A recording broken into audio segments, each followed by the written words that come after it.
नमस्कार, ओंकार न्यूज देख रहे हैं आप। आपके साथ मैं हूं आस्था श्रीवास्तव। रुक करते हैं खबरों का। लोकसभा चुनाव 2024 से पहले प्रधानमंत्री नरेंद्र मोदी की डिग्री को लेकर खड़े हुआ विवाद सुर्खियों में है। आम आदमी पार्टी की ओर से तकरीबन हर दिन ही पीएम डिग्री विवाद पर कोई न कोई बयान सामने आता रहता है। इन सब के बीच विपक्ष के बड़े नेता और एनसीपी चीफ शरद पवार ने इस मुद्दे की हवा ही निकाल दी। शरद पवार ने कहा कि यह महज एक सियासी मुद्दा है। शरद पवार ने गौतम अडानी मुद्दे पर अपनी अलग राय रखकर पहले ही विपक्षी दलों के एक बड़े मामले को किनारे लगा दिया। वहीं अब पीएम डिग्री विवाद, उन्होंने कहा कि आज मुद्दा ये नहीं है कि किसकी डिग्री क्या है, बल्कि देश के सामने महंगाई, बेरोजगारी, जात पात और धर्म के नाम पर लड़ाई झगड़े जैसे बड़े मुद्दे हैं। इससे पहले पवार ने अडानी मुद्दे को भी फिजूल बताया था। आसान शब्दों में कहें तो आम आदमी पार्टी के संयोजक अरविंद केजरीवाल की ओर से उठाए गए इस मुद्दे को बहुत ज्यादा तवज्जो मिलती नहीं दिख रही है। बीते महीने में आम आदमी पार्टी की ओर से मोदी हटाओ देश बचाओ के बाद क्या भारत के पीएम पढ़े लिखे होने चाहिए वाले पोस्टर पूरी दिल्ली में लगाए गए। पीएम नरेंद्र मोदी के डिग्री विवाद को लेकर दिल्ली के उपराज्यपाल विनय कुमार सक्सेना ने भी रविवार को केजरीवाल सरकार को आड़े हाथों लिया। उन्होंने इस मामले से जुड़े एक सवाल पर कहा कि मैंने ये बयान सुना है जो मुख्यमंत्री अरविंद केजरीवाल ने कुछ समय पहले विधानसभा में दिया था।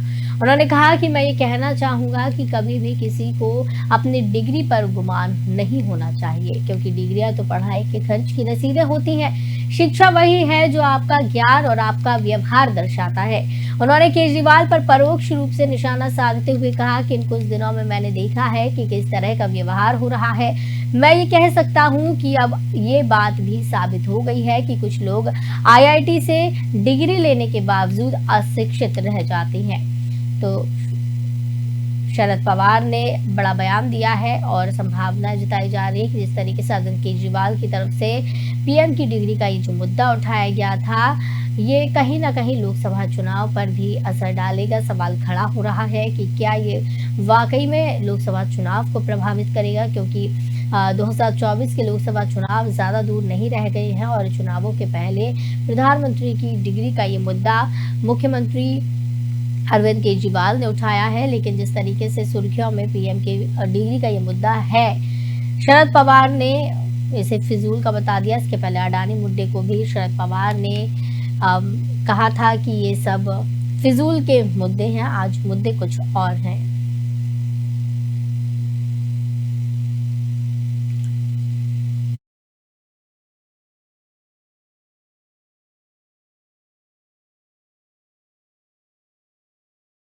बता दें कि पीएम की डिग्री का जो मामला है वो सुर्खियों में बना हुआ है। अरविंद केजरीवाल ने इस मामले को उठाया था। पिछले महीने इस तरीके के पोस्टर भी पूरी दिल्ली में लगाए गए थे। आम आदमी पार्टी इस मुद्दे को भुनाने की कोशिश में जुटी हुई है और शरद पवार ने लेकिन जिस तरीके से अब इस पर बयान दिया है, कहीं ना कहीं इसकी हवा निकाल दी है शरद पवार ने और बताया है कि ये एक महज सियासी मुद्दा है। 2024 के चुनाव में क्या ये असर करेगा, क्या बड़े सवाल खड़े हो रहे हैं।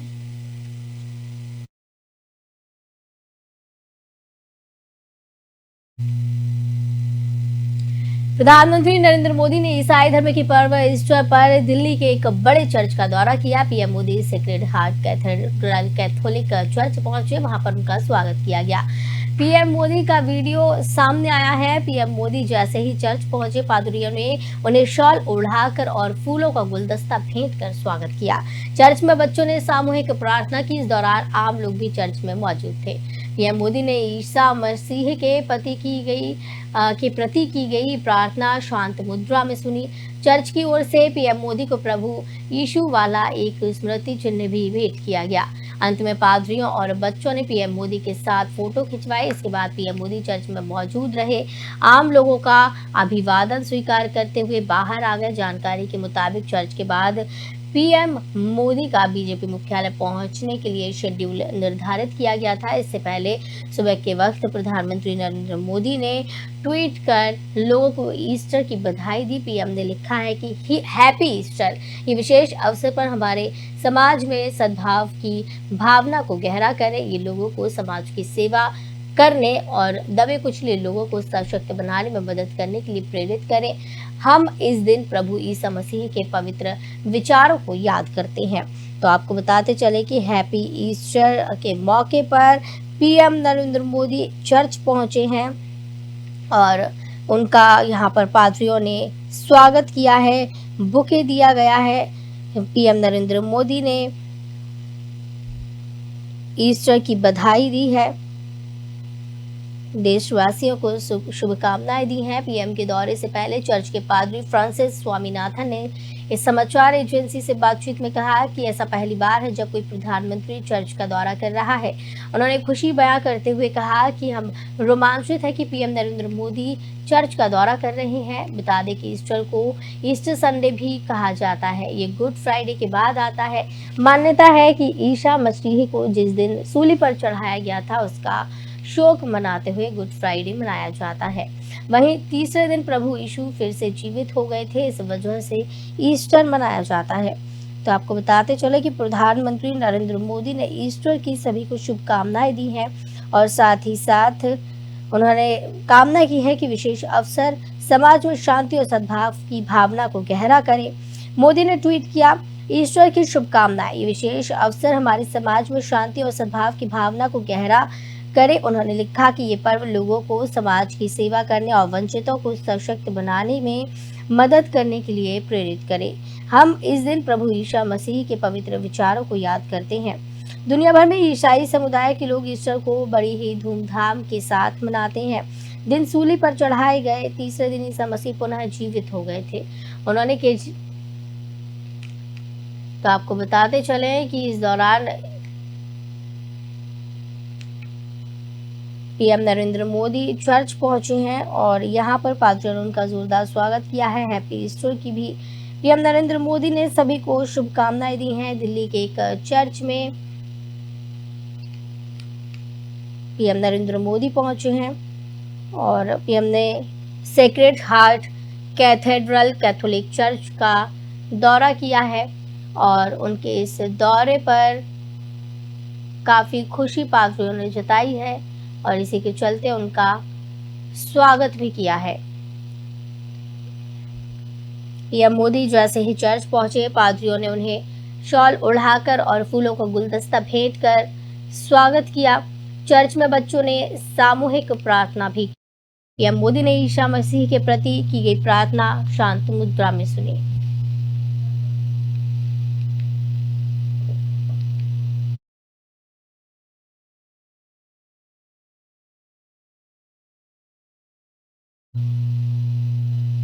आरजेडी की इफ्तार पार्टी में जाकर सियासी तौर पर चिराग पासवान ने एक संदेश साफ दे दिया है।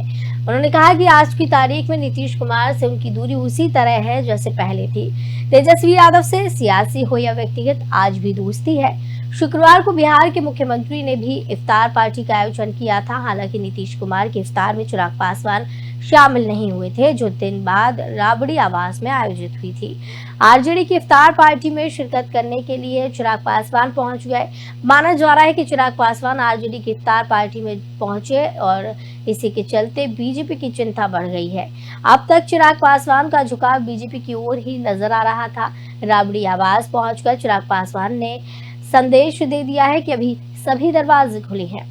इफ्तार पार्टी में खुद बिहार के डिप्टी सीएम तेजस्वी यादव, बिहार सरकार के मंत्री तेज प्रताप यादव, राज्यसभा सांसद मीसा भारती, पूर्व सीएम राबड़ी देवी खुद मौजूद रहीं।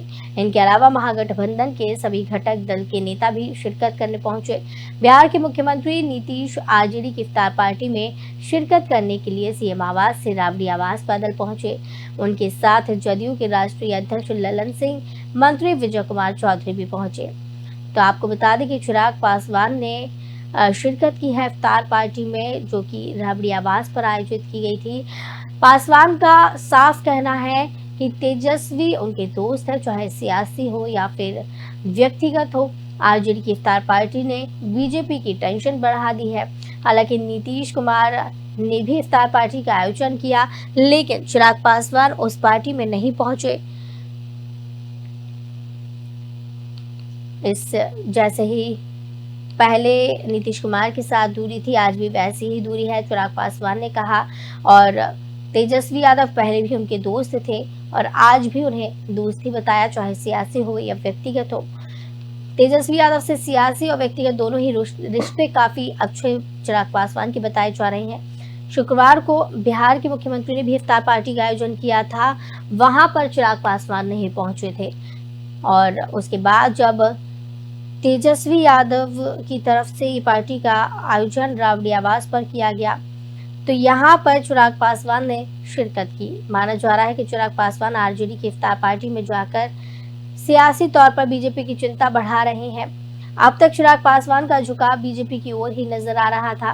राबड़ी आवास पहुंचकर चिराग पासवान ने संदेश दे दिया है कि अभी दरवाजे खुले हैं। इफ्तार पार्टी में खुद बिहार के डिप्टी सीएम तेजस्वी यादव, बिहार सरकार के मंत्री तेज प्रताप यादव, राज्यसभा सांसद मीसा भारती, पूर्व सीएम राबड़ी देवी खुद मौजूद थी। इनके अलावा महागठबंधन के सभी घटक दल के नेता भी शामिल होने के लिए पहुंचे थे। बिहार के मुख्यमंत्री नीतीश आरजेडी की इफ्तार पार्टी में शिरकत करने के लिए सीएम आवास से राबड़ी आवास पैदल पहुंचे थे। उनके साथ जदयू के राष्ट्रीय अध्यक्ष ललन सिंह, मंत्री विजय कुमार चौधरी भी मौजूद थे।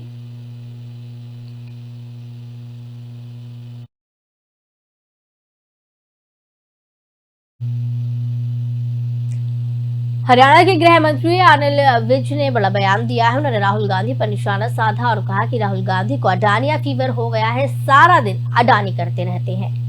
राहुल गांधी अगर इतने बुद्धिमान है, बताए तो सही कि अडानी ने किया क्या है। सारा दिन अडानी अडानी अडानी, इसको तो अडानिया फीवर हो गया। उसमें अडानी अडानी बोलता रहता। भाई देश को बताओ तो सही। संसद में बोलने नहीं दिया। नहीं बोलने नहीं दिया तो इसका मतलब ये है कि स्पीकर के खिलाफ रहेंगे। अरे तुमने हाउस ही नहीं चलने दिया, रूलिंग पार्टी क्यों चाहेगी कोई बोले ना, बोलो ना। पर तुम नारे मारोगे, नारे मार रहे हो तो बोलना नहीं है। मेरी बात सुनो, ये इंडिपेंडेंट एजेंसियां हैं। अब ईडी और सीबीआई अगर बिना उसके कुछ करती हैं तो दे हैव राइट टू से, लेकिन उन्होंने जहां जहां कहा वहां से पकड़ा गया, तो जो पकड़ा जाए उसके खिलाफ तो कार्रवाई होगी। केंद्रीय मंत्री किरण रिजिजू जम्मू कश्मीर पहुंचे और वहां पर जनता को संबोधित किया। किरण रिजिजू ने जम्मू कश्मीर के लोगों को काफी अच्छा और दिलदार बताया। उन्होंने कहा कि एक ही दो लोग ऐसे हैं जो गुमराह करते हैं। हमारे प्रिंसिपल जज ने तो इतना खूबसूरत शायरी आपने सुनाया, मैं तो बिल्कुल घायल हो गया हूं आपका शायरी का। काफी रंगीला होता है, लेकिन कोर्ट के अंदर तो सब सीरियस होते हैं, लेकिन कोर्ट के बाहर चलता है। जिंदगी में हम लोग मस्ती करके जिंदगी जीना होता है, तो ये ठीक है।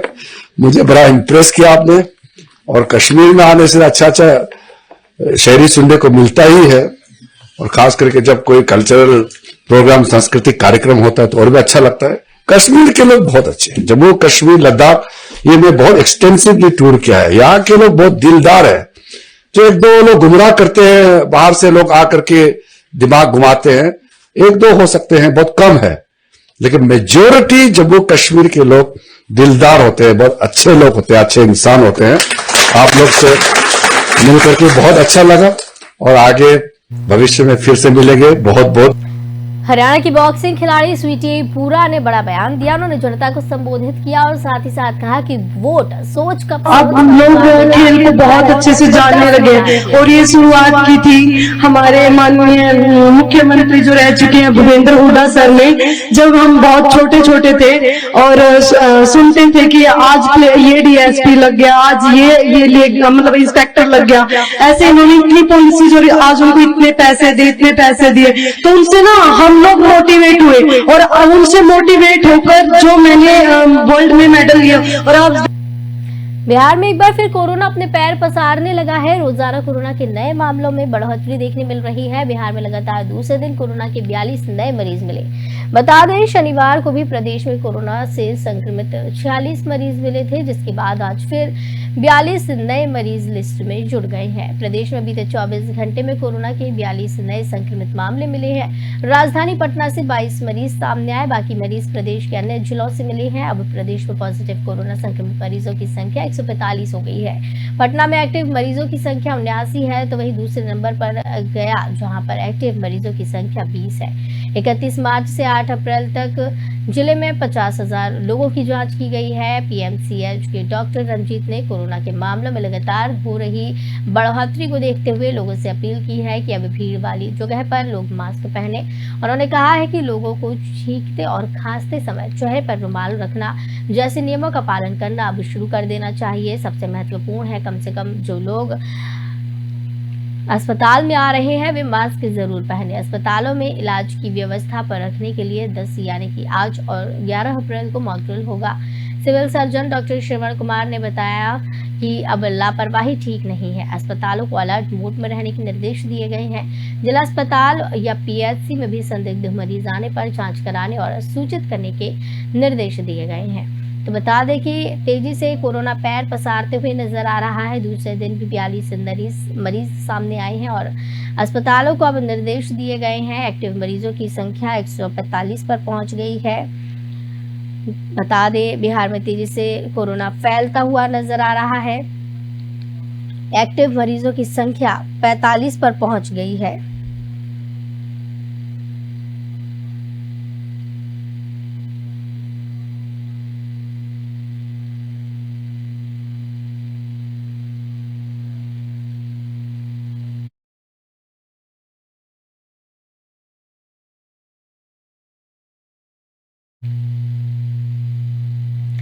गर्मी ने हफ्तों की राहत के बाद फिर रंग दिखाना शुरू कर दिया है। दिल्ली में 9 अप्रैल को अधिकतम तापमान 34.8 डिग्री सेल्सियस पर पहुंच गया है, जो इस साल का सबसे ज्यादा है।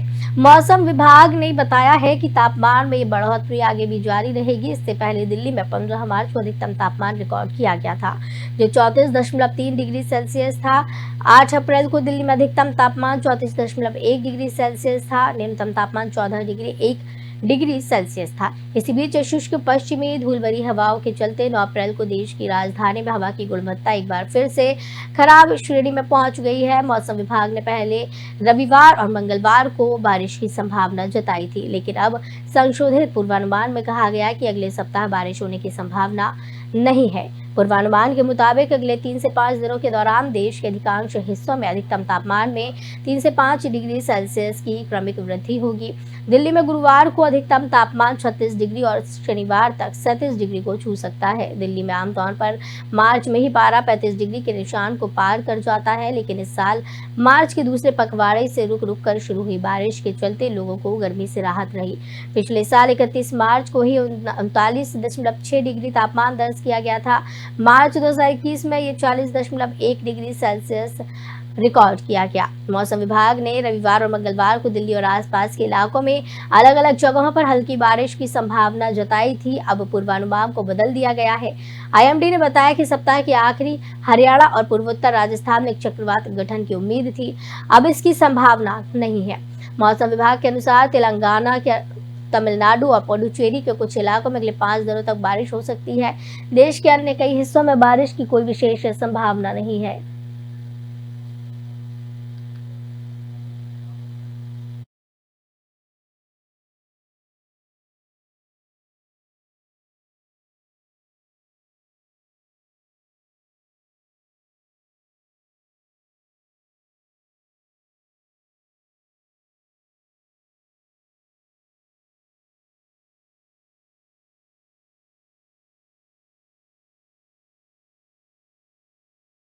गर्मी का सितम फिर देखने को मिल रहा है। 5 से 3 डिग्री फिर से तापमान में बढ़ोतरी हो सकती है। दिल्ली में सबसे गर्म दिन दर्ज किया गया है। बताया जा रहा है कि कई दिनों की राहत के बाद अब एक बार फिर से गर्मी ने दस्तक दे दी है और बारिश की उम्मीद जिस तरीके से जताई जा रही थी, अब पूर्वानुमान को बदल दिया गया है और अब बताया जा रहा है कि 3 से 5 डिग्री सेल्सियस की क्रमिक वृद्धि तापमान में हो सकती है। दिल्ली में गुरुवार को अधिकतम तापमान 36 डिग्री और शनिवार तक 37 डिग्री को छू सकता है। दिल्ली में आमतौर पर मार्च में ही पारा 35 डिग्री के निशान को पार कर जाता है, लेकिन इस साल मार्च के दूसरे पखवाड़े से रुक रुक कर शुरू हुई बारिश के चलते लोगों को गर्मी से राहत रही।